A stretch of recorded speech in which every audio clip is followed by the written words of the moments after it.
Oh, yes, you're here.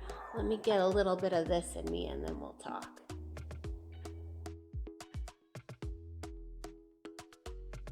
Welcome to Thursday, people, and welcome to my new Thrival Tribe. If you haven't met me before, my name is Lexi Tommy, and this is my Thrival Guide. Every Thursday, I sit down and I talk about how to get your life together.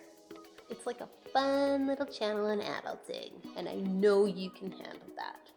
Keep watching today and subscribe below. So today is April 15th, and we are well on our way to a month-long journey of starting minimalism. I'm going to give you some background and identify some of the massive benefits of minimalism and what it can bring to your life. But I'm also going to show you how to start a little mini minimalism project yourself. You know, just in case you want to see if it's for you. But in case you are new to this whole thing, let me tell you about this little tidbit.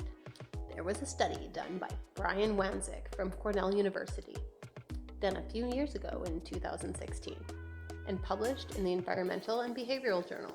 And it's the perfect example of how your physiological and your psychological responses can be to mess and clutter, and the effects that it can have on your health. The study's whole purpose was meant to show the correlation between a messy kitchen and overeating and unhealthy eating. 100 people were brought in independently into a messy kitchen, and then later they were taken to the clean kitchen that was sparse and minimal. They were offered to either consume a plate of carrots or a plate of cookies in each space. The study found that those that were in the messy kitchen were 75% more likely to eat the cookies. And actually the people that were in the minimal space were more likely, even 75% more likely to eat the carrots on the plate. Here's the kicker. They were the same people. It all had to do with the spaces that they were surrounded by. Isn't that interesting? Isn't that crazy interesting? I think that's wild, but isn't that like so true as well? I mean, when you really think about it, when I'm doing well and I'm not under stress, I eat better and I pay closer attention to like nutritional values and how I'm making my meals and what I'm eating, what I'm putting in my body. When I'm stressed, when I'm overwhelmed, when I have too much on my plate, or when I'm tired, I feel like garbage. And I eat garbage as well. I don't know. I guess it's comfort food. To enjoy something, to like make myself feel better. Maybe I'm rewarding myself and say I deserve this. Maybe like, I don't know, all of the above. I guess the point is, when you're in a space where there's a never-ending to-do list, when the places are cluttered and messy and things are just thrown and strung all over the place, you are overwhelmed. Especially if it's your own home, you are further stressed out. If you have any source of responsibility in that environment, you are beyond. Don't you feel that? And you feel this sense that you are like, never done. You're just never done, and you're completely helpless to do anything about it. Your cortisol levels go up. That affects like your cardiovascular system and the way that your body, even the way my stomach functions. When I'm under stress, I am a person whose stomach does not function properly. Like it gets tight, it gets crampy, I don't process my meals right. That is a response to stress. And when you look at your messy spaces and your cluttered spaces and you feel ultimate responsibility for them, of course you're gonna feel the stress. And then of course you're gonna have physiological responses to that stress. It just puts you in a constant fight or flight stage. And at that point, you don't feel good and you're also not sleeping well. Now, on the other hand, when you're in a space that is clean, it's pared down, it's organized, you can focus and you can really enjoy what's in front of you. So let's say that you are in, I don't know, a cluttered cluttered space and you have a toddler screaming. You about lose your mind. Now, let's say you're in a clean space that there's not a constant to-do list running through your head and a toddler starts screaming. You might just notice that he saw a spider. Could be just that simple. So great. Now you're like, great, Lex, thanks a lot. You're looking around your space and thinking, oh my God, it's all cluttered. Now what? Thanks. Now I have this knowledge. I know it's affecting my health and my mental health and everything else. And maybe even my responses to my children, my family, and so on. Now what? Thanks. Now you've settled me with that. Reality is starting minimalism. It just truly is. You need to put on your big kid pants. You need to roll up those sleeves. You need to dig in, and you literally need to purge. It is the only way. And there is not one thing in my entire journey throughout all the years towards minimalism have I ever gotten rid of something that I regretted, that I even thought twice about. And if I thought twice about that, I thought, geez, I really needed that rice cooker 6 months later. I should have kept that. I look around and I realize, like the Instapot is a rice cooker. And check. You will be fine. I promise you. And that's the brilliant part about it. I am here every Thursday this month to guide you and try and convince you towards giving your whole life a whole reorg and embracing minimalism so that you can have less stuff in your inventory that you are responsible for. Because Lord knows, I'm not coming to your house to check. I get nothing out of this, of whether you do it or not. But I promise you, it will be a game changer. And if you are experiencing the relief of it, that's what this whole video was meant to do. So on that note, this video is about some quickie tips on how to embrace minimalism and make your journey towards it seamless and easy. Step 1, the reminder.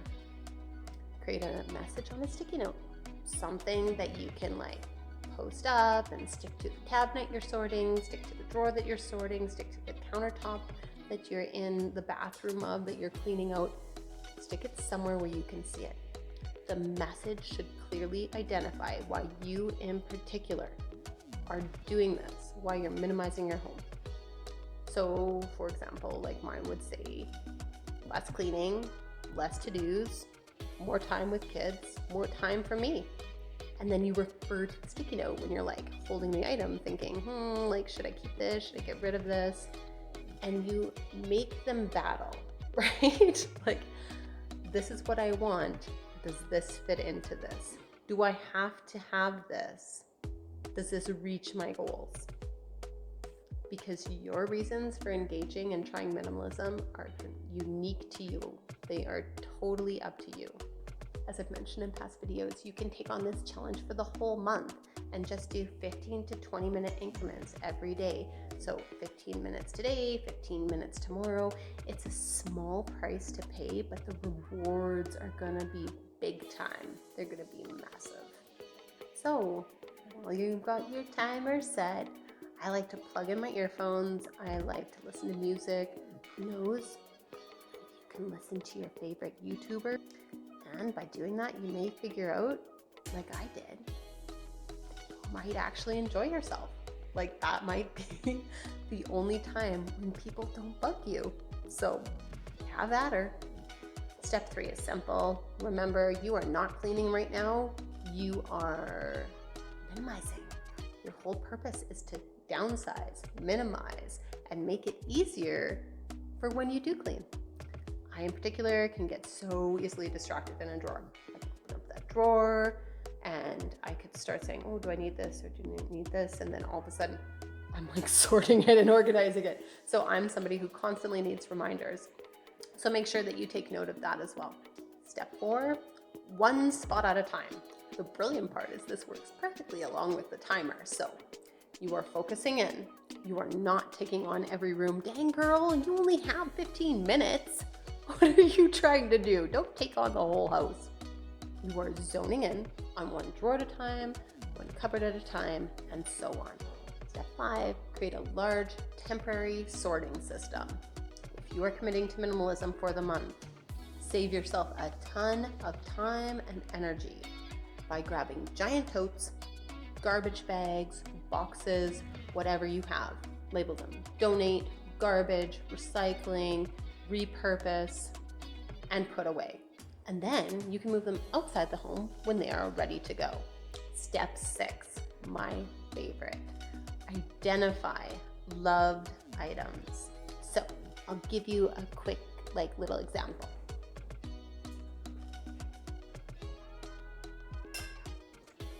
This is not a need. I do not need this to hold water. It's not a juice jug. It is simply because I love it. I love it. I love it that it reflects light. I love it that it is in the window as a little point of decor, goes with my color scheme, those kinds of things. I just love it, and it's okay. You can choose those other items too. Being a minimalist means that you have less stuff and that all of your stuff is either loved or purposeful to you. So this is loved. And just remember, you don't have to desperately need something in order for it to be kept. But kept items, my little general rule, kept items should be either displayed, kept safe, valued, and also they should still be pared down. Step 7, identify must-have and need items. So for example, I serve a lot of soups. I love homemade soups. I need a soup ladle. I don't need 8 of them, but I do need 1. Step 8, pack up seasonal items in a tote and pack them away. Keep only the seasonal items that you need for this season in the closet. You don't need lined pants for summer. You don't need shorts for winter. Pack that stuff away.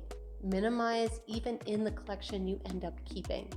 It's going to alleviate the stress of figuring out what to wear, getting dressed, storage problems, things getting jammed in and muffled around. And this may apply to other things than just clothing as well. For example, this year I'm going to tackle the garage again.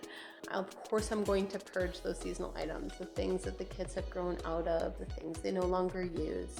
But I just know if we shift things around a little bit, we have upper storage all along the top of our garage, like near the roof on shelves. And I just know that if we kind of shift things around, we're going to have plenty of room to store like the sleds and those types of things up in the rooftop, rather than storing them like on the floor, around the walls or whatever, and on the regular shelves, so they don't clutter up our space. All of the stuff that's going to be used for this season will be available for this season, and the rest of the stuff will be tucked away. Step 9 is really simple. Identify what you use. It's definitely not an original idea, but the concept is, do I love it? Do I need it? Do I actually use it? And one of those perfect examples is turn all your hangers around. So let's say that you pull out your spring summer wardrobe and you have 35 shirts.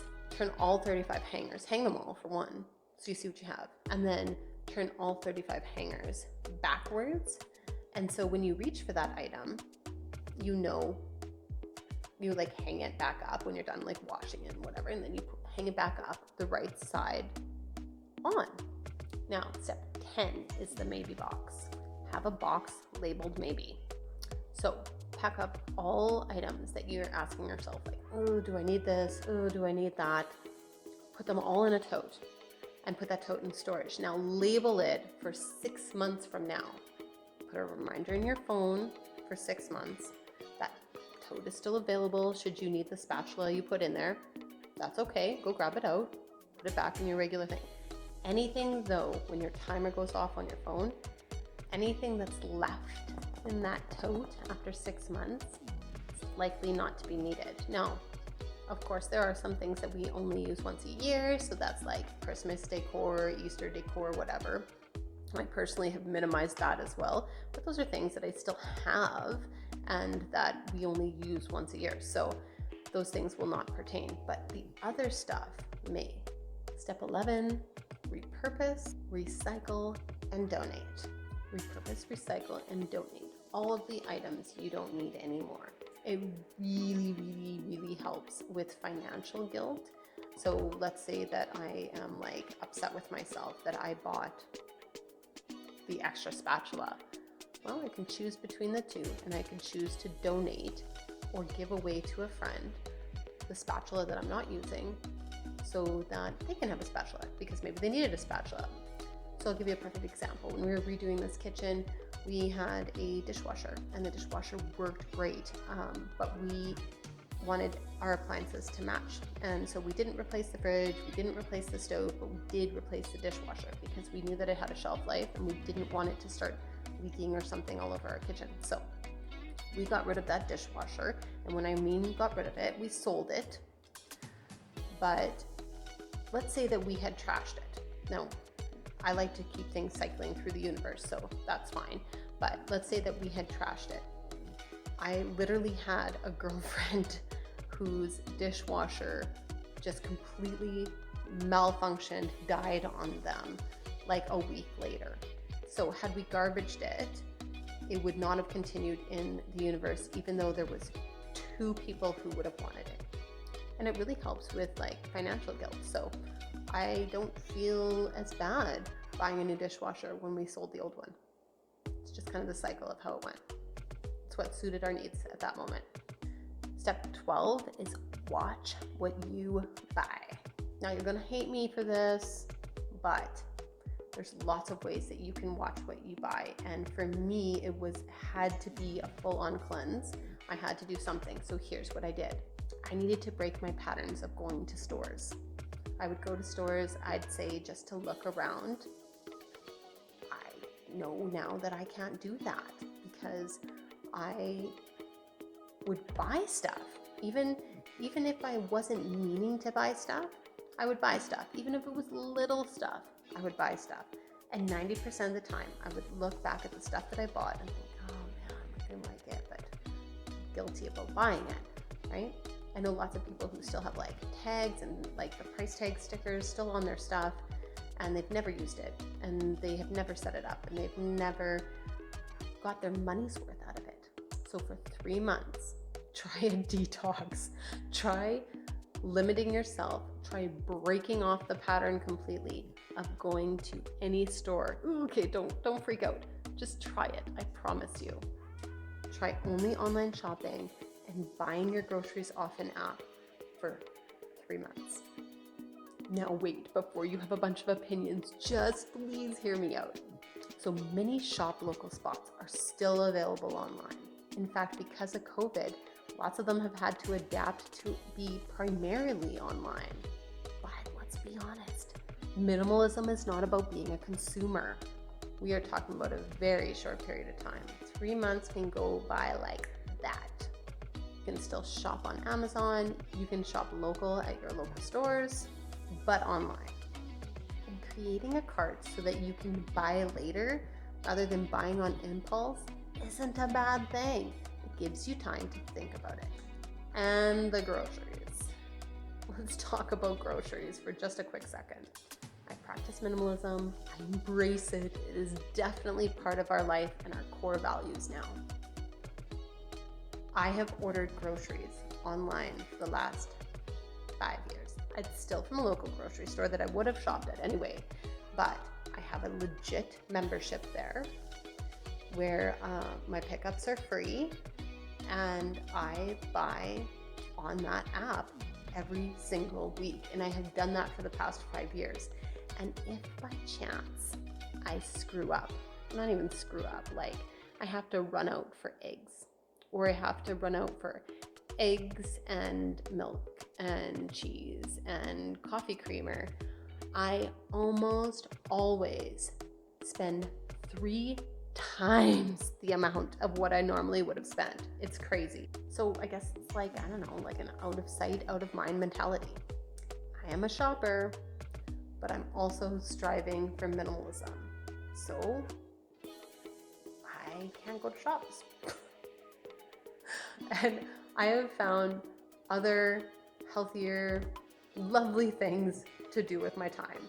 I'm fine, my kids are fine, everyone's fine, we still have plenty of stuff to go through. But I am not spending my time shopping as an entertainment, to get peace in my life, because it does the opposite. That's just what I found. Step 13 is take it all out. If you're minimizing a drawer, take everything out of the drawer, like everything, every little dust bunny, every little speck, everything. Wash it all out, get a fresh start, and only put back in what is truly used and what is truly wanted. Step 14 is the maybe pile. Now, the maybe pile is very different from the maybe box. The maybe box is going on a timeout. It's going to be like a lid's going to go on it. The tote is going to be enclosed and it's going into storage. So it's going on a 6-month timeout. Whereas the maybe pile is very different. The maybe pile is made to not get decision fatigue. Its purpose is for quick decision making. So you're going through a drawer and you're grabbing, okay, that's garbage, that's garbage, that's garbage, that's garbage, that's recycling, that's recycling, that's recycling, that's recycling, that can go to Goodwill. Now, there's things I want for sure to keep. So that's that pile. Now what? Now there's a maybe pile. Maybe pile and the maybe pile. Distribute the rest to the various containers, wash everything out, put back the for sure keeps, and then go through your maybe pile. So the maybe pile is created ongoing while you're cleaning that drawer, and then it's gone through after the fact. So you put all of the keep items away, realize how good and how clean and how awesome that looks. And sometimes it forces you not to keep items that were maybe in the maybe pile, because they might clutter it up and you don't want that. So creating the maybe pile and going through it at the very end will help everything go more smoothly. Step number 15 is look at it as categories. Pull out all of your shirts, every shirt you own, lay them in an open space to be sorted. Quickly pull out anything that's damaged or stained or holes in it or ill-fitting, then sort them by type. So if they're all shirts, you have a pile of sweaters, you have a pile of cardigans, you have a pile of dress shirts that you would use for work, you have a pile of t-shirts and long sleeve shirts and workout shirts, etc. And decide what to keep from there. So I like to have a number in my head. You don't have to do this is just what I do, but let's say I want 5 t-shirts and I now have 8 t-shirts. Well, that's pretty clear. I have written down on the paper that I want 5. So I pick out 3 that I don't need. Boom, I've got 5. If I get down to 4, that's a bonus, right? That means that I'm not going to be fussed up about the next time that I acquire a t-shirt, because typically it's 1 in, 1 out for me, right? So typically I keep 2 long sleeve shirts, 5 t-shirts, 5 dress shirts, 3 cardigans, 5 t-shirts, 4 comfy sweaters, but I have had 2 and that has worked out really well. And honestly, I have 4 now, but I find that 2 is kind of only what I wear regularly, so I could probably purge the other 2. 3 dress sweaters, a couple of tanks, and a workout shirt or 2. That's done. That's literally the categories of the numbers and the categories of shirts that I keep. So really it's not that many. So once you've done that, put it all back in your closet, and now look at your space. It's great, right? Step number 16 is minimize your furniture. Now this is pretty easy. If it's something that just gets cluttered up, if it's a shelf, I don't know, near your hallway or something, that all people do is put clutter on it and junk and you're cleaning it all the time, get rid of the shelf. Think about it, right? Or also if furniture is worn out or damaged, or it's just kind of getting in the way, you hate moving it when you vacuum, things like that, think about purging it. Lots of people get attached to furniture and think once they've spent money on furniture that they must keep it. You can minimize your space, you can relocate it, you can gift it to a friend, you can give it to a relative. There's so many options. Step number 17 is take an inventory in your fridge and pantries. You may think, like, what on earth does this have to do with minimalism? It does. It does have to do with minimizing your stuff. You are rummaging through those areas with a purpose, like multiple times a day when you're hungry.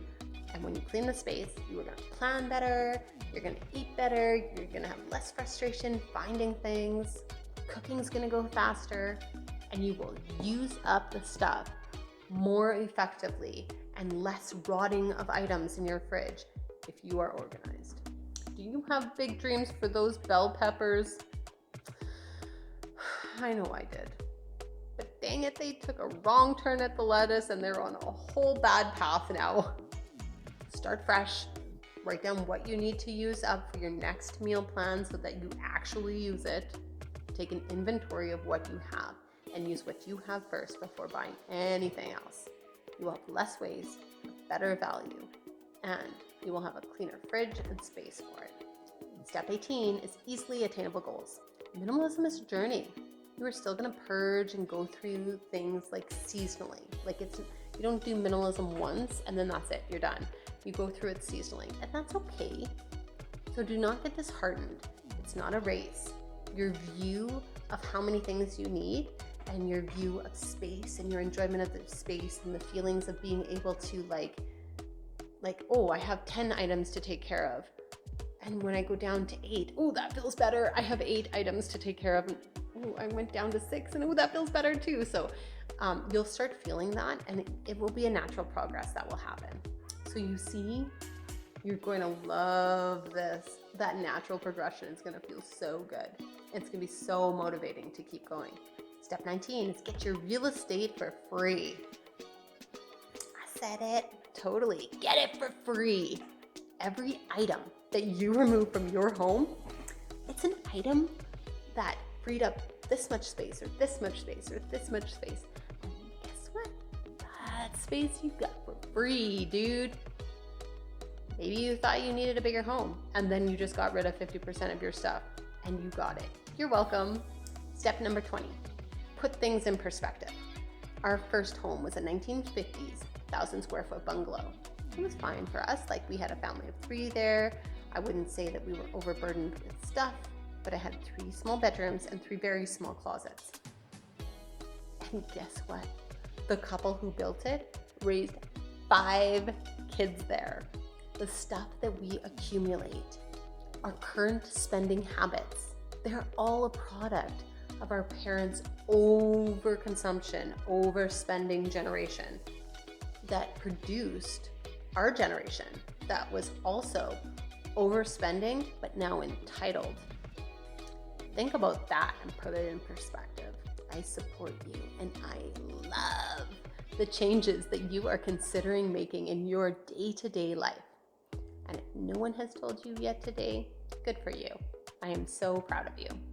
They say it takes a village, and now you have one. And if this video helped you, let me know in the comments below. Like this video and subscribe to keep me coming back every Thursday with content that you're needing. And that's it for today. I want to thank you for popping by and taking the time to invest in yourself and your day-to-day life. Welcome, Thrivers, to my Thrival Guide. We'll see you soon.